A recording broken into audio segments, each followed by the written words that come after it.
I'm like learning at the same time. I love it. It's beautiful. I love it. I'm learning, but I can't really put that to good use. Hey, ladies and gentlemen! This is Game 3 of an amazing show match between good friends of ours, xSixMystik and ROOTPUck. Mr. MaximusBlack, Yes. hit me up with the sound of winning. All I do is win, win, win. I forgot to press the button, but that's okay. That was really good. Oh, okay. No, you're good. You don't have to do that. I'm not going to force you to do that again. But that was well done, actually. Thank you. Good job on that. Down here in the bottom hand position of, we on Shakura's right now? Of course we are. Very nice. It looks different to me because everything's squished on my screen weird. It's like, it looks weird to me. But yes, we're on Shakura's Plateau. Down here in the bottom left position, we are looking at xSixMystik. Up in the top right, we're looking at ROOTPUck. Now, we are 1-1, ladies and gentlemen, in this epic series of champions. And both games were sick, and basically a mirror of the other. First game, xSixMystik was the aggressor and did hold ROOTPUck back and held off his expansions and everything else. Then the next game happened, and guess what? Puck did the exact same thing, but in the reverse. So, you know what? I feel like Puck is going to be aggressive again. I would hope so. I mean, what really helped him in the last game was denying those expands for as long as he did. That was pretty epic. And then he managed to get up his third at that 8-minute mark again, and he did some really, really nice wall off. He was walling off everywhere, and I really got to start adopting that into my play because it just really did wonders in that game every time that Mystik, because what Zergs do is when Zergs are droning, they take these little packs of lings or roaches or whatever, and they split them up, and they want to go in multiple places, and they want you to just stay where you're at. But Puck did such a phenomenal job at making sure that those ling or roach run-bys just never could happen. Oh, look at this epic race. It's a race that Puck is gonna. Oh, no! Oh! What the? Wow! What? I don't know what happened there. What? Very nice. Very Second nice. chance at life, Puck. Make it count, bro. Make it count. No, there you go. Wow. Very, very nice. Well, so he's saying, you know what? I'm gonna do this again, for good reason. And the Forge is down, and this time, it's the same opening. You know, we've got 4 lings here from Mystik. He's gonna go after the pylons, and he's gonna double expand. Forge went down first for Puck. Now the Nexus is down. He's gonna probably drop. Yep, there's the gate, and then we'll see another pylon shortly for him. So very, very typical stuff. If you guys are not already subscribed to us on LAGTV, YouTube.com/LifeSAGlitchTV. Yep.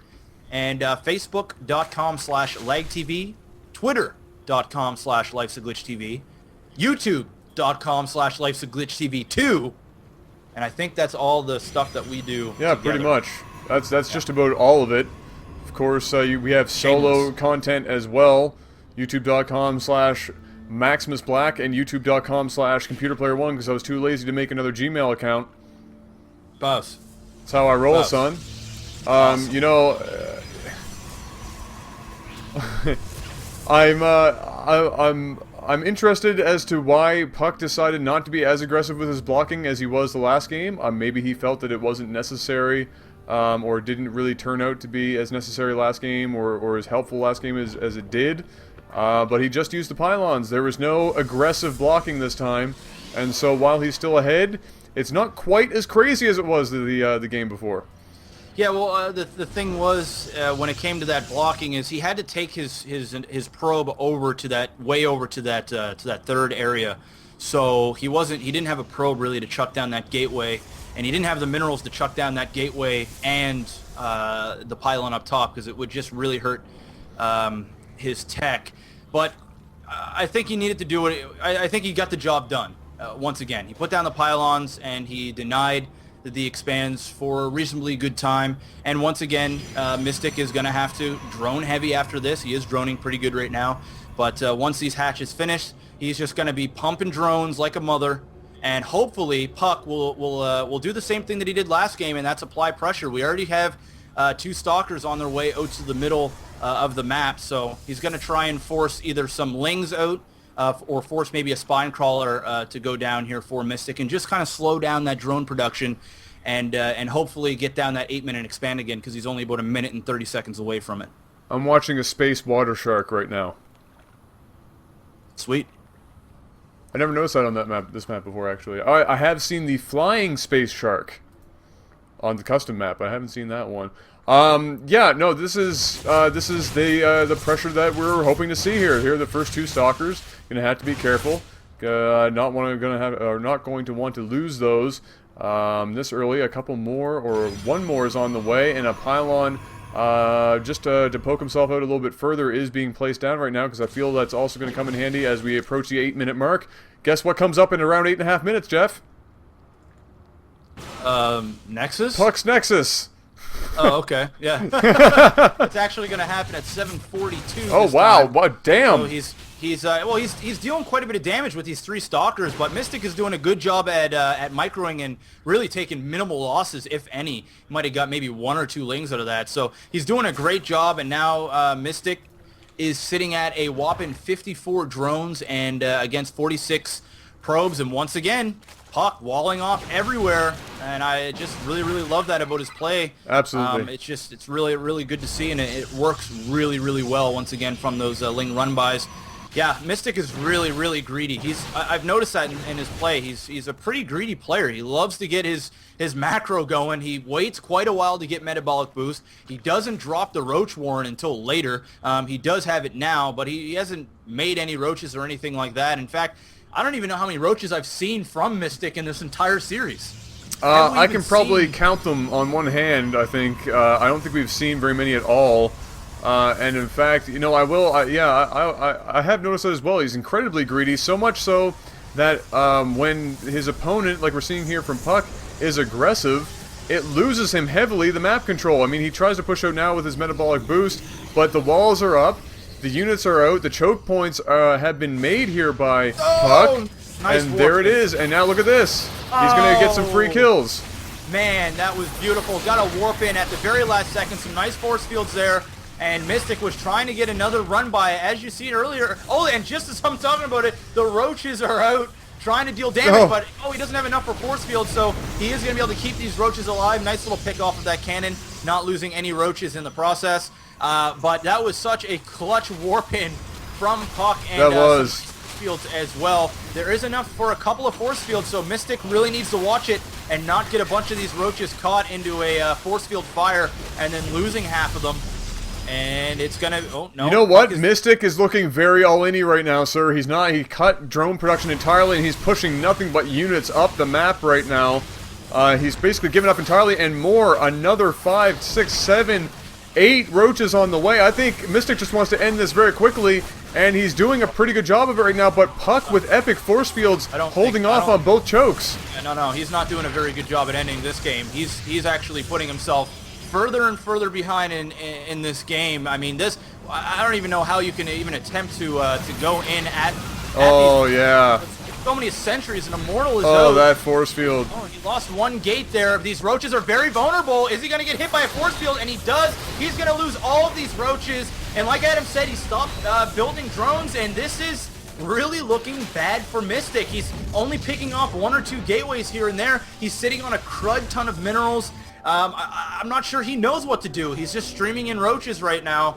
I don't know. I don't know. He's really digging. He's digging a grave. He's digging a grave. He's gonna go in for another run by, but there's just too many sentries to do force fields, and that one Immortal in behind is just dealing damage. And I wouldn't be surprised if Mystik will just GG very soon.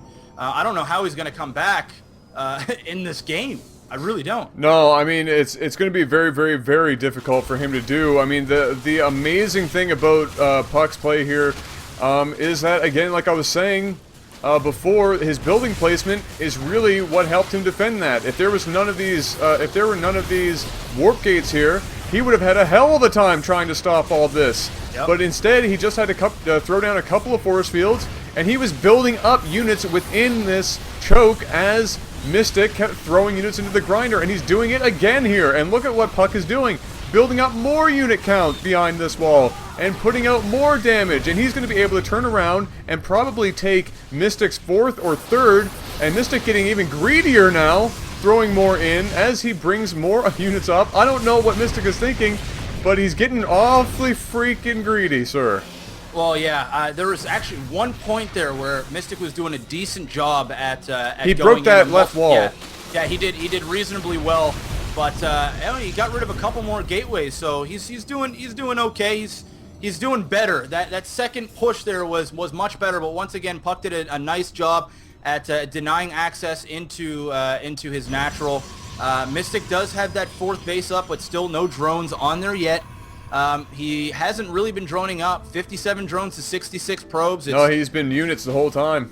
It's basically 3 base versus 3 base. Here we go. And that is a huge army for Puck, and more and more immortals are being added to that composition. You don't want to go anywhere near that right now with that immortal count. I mean, it's only at 3, but with all those stalkers there, 3 immortals are going to tear through those roaches. Yeah, no. It's gonna. I guess at this point, it's gonna boil down to: is Mystik gonna be able to get a good engagement? Is he gonna be able to get a lynx around from behind or anything like that? And Puck loves to bring in the warp prism in with him. He can do some micro with it. He can warp in right on the spot. He can move around. And here we go. He's gonna try and do that surround, and it's gonna be it's not gonna work. All he has to do is split up like this. He's got a great choke with force fields.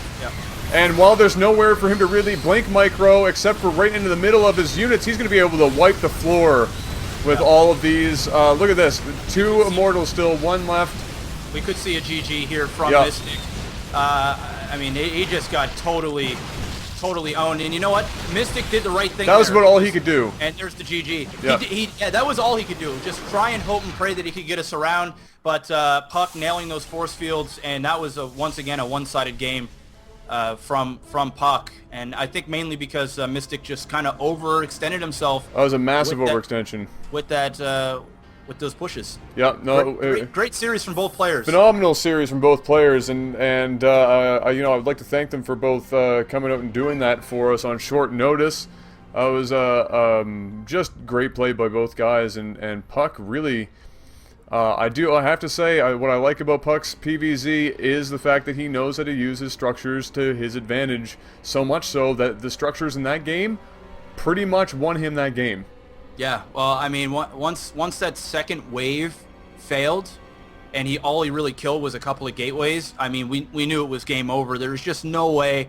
Too many immortals were just piling on, and I mean, with good micro and some decent force fields, I mean, Puck was just so far ahead, and it was just an awesome series, really great series, and I'm kind of happy that game did not go for 40 minutes into like a GG Lord, Starview Outfest. But I got to say, all 3 games were very well done. Mystik, a little bit too greedy in that game, but overall, just phenomenal playing from both players, and we got to thank them for their time and doing that on short notice. It was a lot of fun. Absolutely, hope you guys enjoyed it. Well, guys, that's going to be it for the best of 3. And that's going to be it for this week's content for LAGTV, actually, before we move on to LAGTV 2 content. So hopefully you enjoyed yourselves. But for now, this has been Novawar. And MaximusBlack. Peace!